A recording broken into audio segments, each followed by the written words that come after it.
Hello everyone, my name is SweetMelody. Welcome to my first Minecraft video. Today I'm going to present a tale of four houses. When we start Minecraft, we quickly find out there is a lot more to it than punching a few trees. It's a game with infinite possibilities and only limited by your own imagination. So without further ado,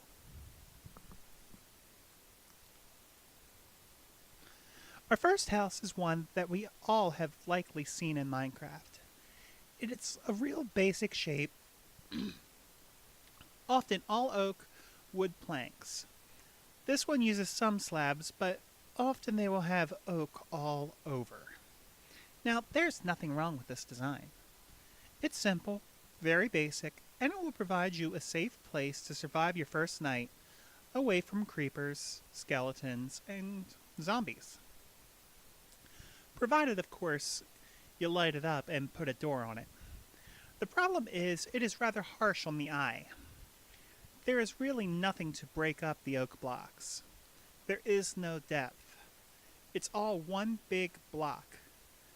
Really and honestly, Minecraft has enough blocks. So, let's move on to our second house. The second house here is a variation of the first. This one adds oak logs as a support block to the corners, making it look like it's actually being held up. This one has a larger roof, giving it a bit more depth and making it look a bit more like a home. The benefit of this design is that it is easier on the eye. The overhang, as I mentioned, helps to give it a bit more depth. The addition of the supports breaks up the oak planks a bit and makes it look a bit sharper. The downside of it is it requires a little more wood.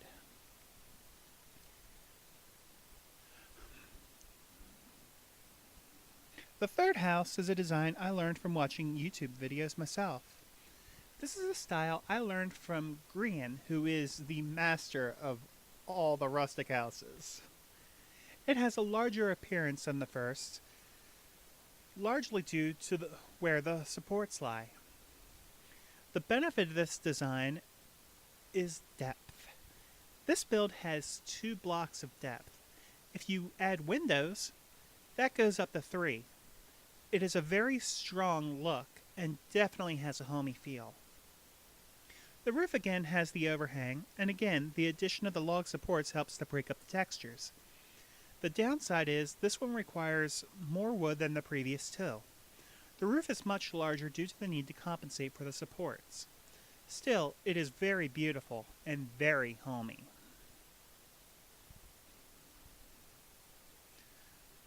Finally, we come to the fourth design.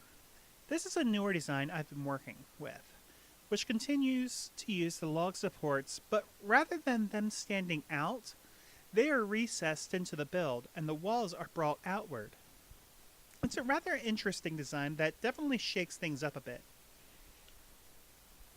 The benefit of this design is it really changes up the square shape of the previous designs and actually presents a much more rounded build.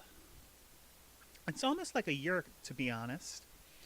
The roof on this one can be a bit trickier due to the fact that it follows the build and is a bit more round than the others. The other benefit is the interior, well, it can be decorated. You can use a second type of block to give it a more painted appearance. The downside is it does require more blocks to build, and it's definitely a bit different. So, that is the 4 different starter houses. All of these have the same amount of space inside. All of them are able to be built without much difficulty in survival mode. Thank you for watching, and if you like what you've seen, subscribe and ring the bell. Have a wonderful day and happy holidays.